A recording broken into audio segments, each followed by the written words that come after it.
लोकसभा चुनाव की बिसात बिछ चुकी है। पूरी तरह सभी दल अपनी तैयारी में जुट चुके हैं। ऐसे में पालघर का उम्मीदवार कौन होगा, इसका इंतजार लंबे समय से लोगों को है। तारीखों का ऐलान तो हो गया, लेकिन अभी उम्मीदवार का ऐलान नहीं हुआ है। ऐसे में उम्मीदवार के ऐलान के इंतजार के बीच में कई नामों की चर्चा बीच में चलती नजर आ रही है। ऐसे में एक नाम और सभी के चेहरे पर और सभी के जुबान पर इन दिनों राजनीतिक गलियारों में भी चर्चा का विषय बना है। उस नाम की चर्चा आखिर क्यों बन गई है शिवसेना के धनुष बाण से? आइए जानते हैं कि आखिर इस नाम के पीछे की हकीकत क्या है और आखिर क्यों एकनाथ शिंदे और रविंद्र फाटक का इसे करीबी माना जाता है और आखिर क्यों कहा जा रहा है कि जमीन पर काम करने के साथ इस व्यक्ति की उम्मीदें उम्मीदवार के रूप में जनता के बीच में जगी हैं। आखिर क्या कारण है कि ये डॉक्टर लोकसभा का उम्मीदवार बनने की रेस में तेजी से दौड़ रहा है?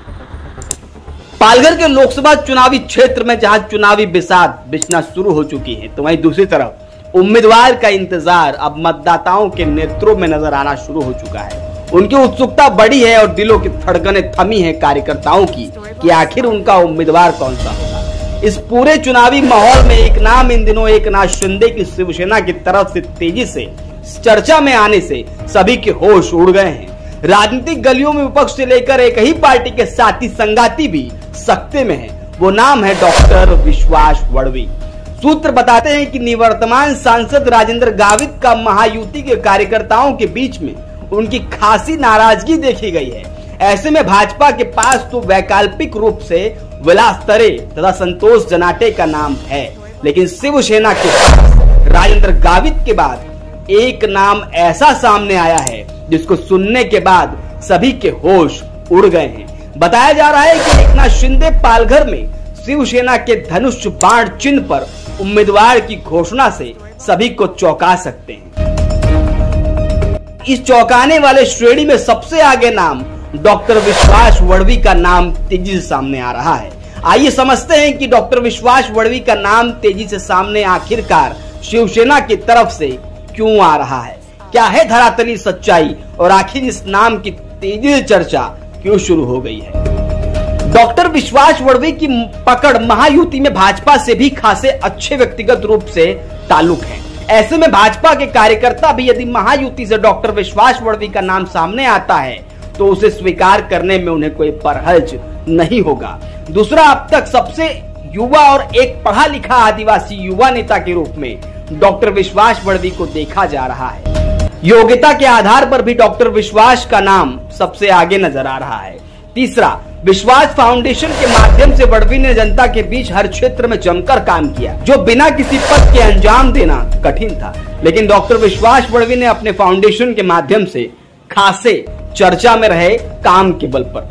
कोविड के कार्यकाल में जनता के बीच में काम हो, चाहे उसके बाद में लगातार जनता के संपर्क में रहना, और चाहे महिला मेड़ावा का वो कार्यक्रम जिसमें मुख्यमंत्री एकनाथ शिंदे ने स्वयं ऑनलाइन चर्चा के साथ में लोगों से जुड़कर संवाद भी साधा था और उस कार्यक्रम को संबोधित भी किया था। उसी के बाद से ही एकनाथ शिंदे की नजरों में डॉक्टर विश्वास वड़वी की एक छाप बन चुकी थी और उसी को आगे बढ़ाते हुए ये बात आगे बढ़ती गई है।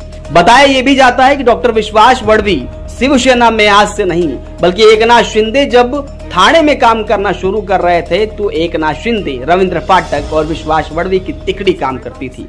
उसी दरमियान से लेके अब तक ये पूरे ताल्लुक आगे बढ़ते गए और इसी का नतीजा ये है कि इनकी गहराई, इनकी सच्चाई एकनाथ शिंदे बड़ी करीबी से जानते हैं।